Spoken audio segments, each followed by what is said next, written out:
If you haven't flown internationally in the last few years, listen to me carefully because the airport you remember no longer exists.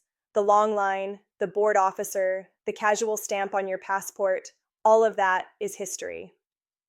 As we move toward 2026, the border has become a place where every move you make is silently judged.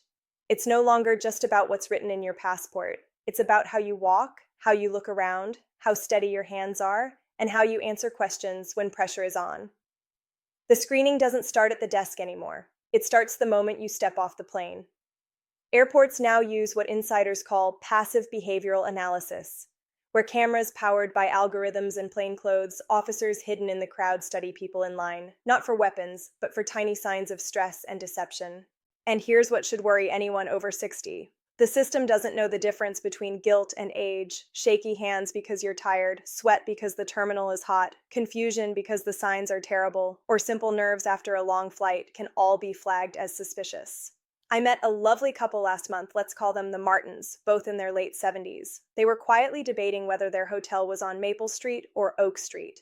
8 hours in the air had left them exhausted and flustered. A roaming officer noticed. Before they even reached the counter, they were pulled aside, separated, and questioned for 4 hours in a windowless room. Their only crime was being tired and confused. They missed their connection, their blood pressure spiked, and the first week of their vacation was ruined. This happens every day. If you don't know the script, if you don't understand what officers are really asking and why, you are walking straight into a trap. Hi, I'm Sophia. For 15 years, I've been a flight attendant on major international routes. I've logged thousands of hours in the air, but some of the most important work I do happens on the ground. I've held the hands of seniors who were sent back because they said the wrong 3 words. I've seen grandmothers treated like criminals over how they packed their medicine. I'm called the guardian of travel because I refuse to let this industry leave you behind. My training isn't just about serving drinks. It's about spotting security risks and understanding how border control thinks. I watch these officers work every day. In this video, I won't just list questions. I'll translate officer language into plain English and expose the hidden goals behind the 13 most common questions you'll face in 2026. My aim is to turn your anxiety into confidence so you can walk up, meet their eyes, answer calmly, and pass through that final barrier to start your trip or hug your grandkids. Grab a notepad because this matters. Let's begin with the most common and most dangerous question of all. The officer looks at your passport, then at you, and asks, "What is the purpose of your trip today?" Or, "Are you here for business or pleasure?" It sounds harmless, but it isn't. They're hunting for what's called a one-word mismatch. Every visa has a strict category. Tourist means tourism. Business means meetings, not working. They want a short answer that fits your visa exactly. They're also listening for oversharing. Nervous travelers talk too much, and every extra detail invites more questions. For seniors, there's a special trap I call the grandchild trigger. Many of you are traveling to see a new baby. So when asked why you're there, you smile and say, "I'm here to help my daughter with the baby. I'll be babysitting so she can work." Stop right there. In many countries, including the US, UK, and Canada, providing full-time childcare that would normally be paid is considered unauthorized work, even if no money changes hands. I'll never forget Mrs. Petrova, a sweet grandmother flying to London. She proudly said she was coming for 6 months to care for her grandchildren. Her tourist visa was canceled on the spot. She was put on the next plane home and banned for 5 years, all because she used the wrong words to describe love. So be brief. Don't volunteer details. If you're visiting family, say, "I'm visiting family for a short holiday." If asked what you'll do, say, "Spending time with my children and grandchildren as a tourist." For sightseeing, say exactly that. Stand tall, make eye contact, speak clearly, then stop talking and wait. Next come the questions that feel intrusive. How will you support yourself? Or, how much cash are you carrying? They're judging if you could become a public charge, someone who might rely on welfare, healthcare, or illegal work. Your funds must match your stay. If they don't believe you can afford it, you're sent back, even with a return ticket. I had a retiree, Mr. Davies, flying from Canada to Florida for 3 months. He carried only $200 cash and said his son would pay for everything. No proof, no letter, no bank statement. He was held 6 hours until his son faxed documents. He almost lost his entry. You need a proof of funds plan. Don't carry more than $10,000 in cash. That raises serious alarms. Carry a small amount for emergencies and rely on cards and savings. Download recent bank and credit card statements to your phone showing your name and balances. If family is paying, bring a signed letter and their bank proof. Don't offer these unless asked, but have them ready. Then comes a question that seems simple but causes panic. Where exactly are you staying? They're testing whether your plan is real. A vague answer like, some hotel downtown, my daughter booked it, suggests you don't really know, which makes you a risk. For drug officers, not knowing your destination can even suggest you're waiting for instructions. After 10 hours in the air, dehydrated and stressed, your mind can go blank when a uniformed voice demands an address. If you freeze, they won't think you're tired. They'll think you're hiding something, and off you go to secondary inspection. I once had a passenger visiting her son in a new home. The address was in her phone, but her battery died before landing. At the desk, she couldn't recall it and couldn't turn her phone on. She spent 2 hours while officers tried to track him down, and she was in tears by the end. That's why you must follow the index card rule. Before you leave, write on a small card the full hotel name or host, the complete address with postal code, and a working phone number. Keep it with your passport. When asked, don't fumble. Hand over the card or read from it. It shows preparation and honesty. We're just warming up. In the next part, we'll tackle tricky questions about length of stay and the minefield of traveling with medication. But if you remember only one thing, let it be this, because it has sent passengers straight from the airport to the emergency room. It's the gate check trap. You've seen it. At boarding, the agent announces the bins are full and starts tagging carry-ons. They're rushed, grabbing bags and sending them down to the cargo hold. What they don't tell you is that new plane interiors may look bigger, but airlines sell more seats than space. The agent assumes your bag has clothes. They don't know what's inside. I'll never forget Mr. Henderson flying from Chicago to London. Under pressure, he handed over his carry-on. Inside were his blood pressure pills and his CPAP machine. 3 hours over the Atlantic, turbulence triggered a crisis. He reached for his bag and remembered it was 30,000 feet below. We used the basic emergency kit and nearly diverted. When we landed, his bag was lost, sent to another country. He spent 48 hours without his heart medication. There's another danger, lithium batteries. If a power bank or tablet battery goes into the hold and catches fire, it can be catastrophic. In the cabin, we can fight it. Below, we can't. So use the medical bag loophole. By regulation, medical supplies don't count toward your carry-on limit. Pack meds and devices in a separate pouch. If they try to take your bag, pull that pouch out, hold it, and say, I'm removing my medical supplies and lithium batteries as required. Don't ask. Tell them. If they reach for it, say, this is exempt medical equipment. I need it on board.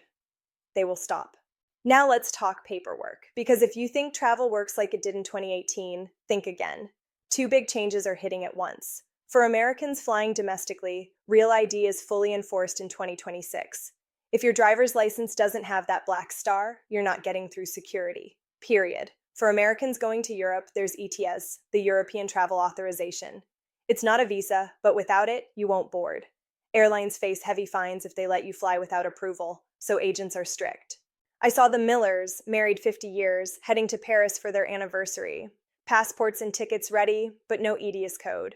We're Americans. We don't need a visa, they said. The agent explained it takes about 72 hours to process. They were denied boarding, no refund, and spent their anniversary in a taxi back home. It costs about €7 and lasts 3 years, but here's the catch. Many websites that pop up first are scams charging 10 times more. Only use the official site ending in europa.eu. If it's .com or .org, be careful. Apply at least a week before you fly, never at the airport. No one can speed it up. This next topic makes my blood boil. Wheelchair assistance. You request it and think the airline will care for you. But the people pushing wheelchairs usually work for third-party contractors, underpaid and understaffed. Once you leave the plane, the airline steps back. We landed in Atlanta last summer with 5 passengers needing chairs. Only 2 attendants came. They took 2 people and left 3 seniors sitting in the jet bridge. Hot, no bathrooms, no crew. One lady, Mrs. Gable, tried to walk to the restroom, fell, and broke her wrist. Beyond falls, there's the risk of blood clots when you're left sitting after a long flight. You must use the squeaky wheel method. They often tell wheelchair passengers to wait until everyone is off. If you have a tight connection or medical need, politely refuse and remind the crew to call again. And yes, money talks. If you see an attendant, having a $5 or $10 bill visible signals priority. If you've waited more than 15 minutes, don't just sit. Stop any uniformed worker and say, "I've been abandoned. Please call the CRO, the complaint resolution official." Every airline must have one, and that phrase gets attention.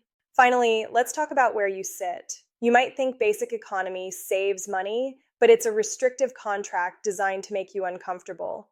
Algorithms often split couples to push you to pay next time.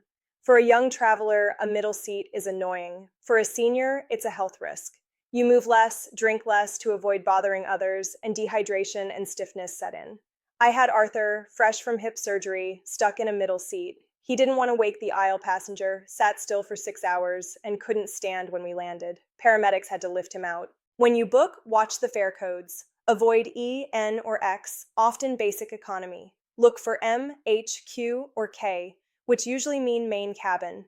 If you have mobility issues, you must choose an aisle seat. Don't hope for luck. If you can't afford the upgrade, go to the gate early and say, "I have a medical requirement for aisle access due to mobility limits." They aren't required to move you for free, but framed as safety, not comfort, they often will. We've covered immigration, money, addresses, gate checks, paperwork, wheelchairs, and seating.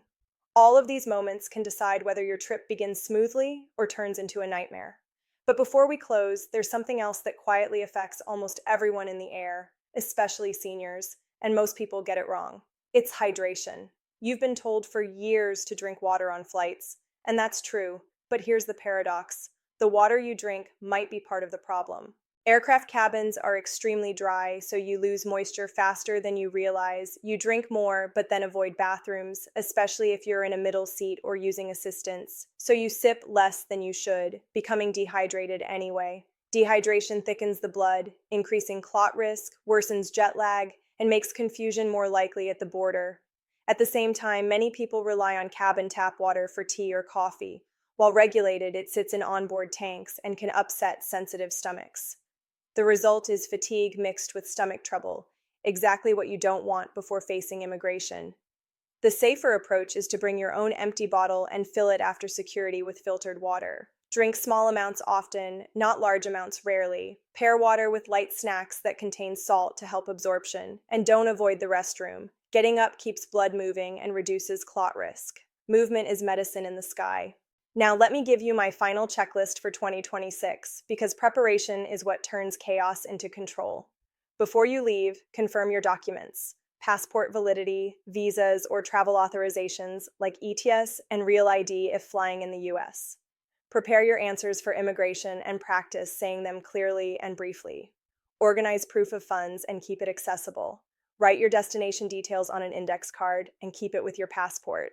Pack medical supplies in a separate pouch that never leaves your side. Choose seats that protect your health. Request assistance early and advocate for yourself. Most of all, remember this: officers and systems aren't judging your intentions, only what they see and hear. So your job is to look prepared, calm, and consistent. When you do that, you don't just reduce risk, you take back control of your journey. Travel in 2026 doesn't have to be something you fear. It can still be the doorway to reunions, adventures, and memories that matter. But the rules have changed, and ignoring them won't bring back the old days. Knowledge is your shield. Every story I've shared, from the Martins in interrogation to Mrs. Petrova sent home, from Mr. Henderson without his medication to Arthur trapped in a middle seat, carries the same lesson. None of them meant harm. They simply didn't know how the system works now. So walk into airports with your eyes open, move with purpose, keep your documents and notes within reach. When questioned, answer exactly what's asked, nothing more, nothing less. If you're told to give up your bag, protect what keeps you healthy. If you're left waiting, speak up. If a seat could hurt you, ask for better. You are not being difficult. You are being safe. I want you to picture that moment at the end of your journey. The doors slide open, you see familiar faces, you feel the relief of having made it through. That moment is worth every minute you spent preparing. Turn anxiety into authority. Let preparation replace fear. The world of travel is faster, stricter, and less forgiving than it used to be, especially for seniors. But with the right script in your mind and the right tools in your hand, you can still pass through smoothly. You deserve to be treated with dignity, and while the system may not change overnight, how you face it can change everything. So take these lessons, write them down, and use them. Share them with anyone you love who's flying soon. Because the difference between a nightmare at the border and a warm welcome on the other side often comes down to just a few words, a small card, or one brave moment of speaking up. I'm Sophia, and after all these years in the air and on the ground, this is what I know for sure. The skies are still open to you. You just have to be ready to meet them on their terms.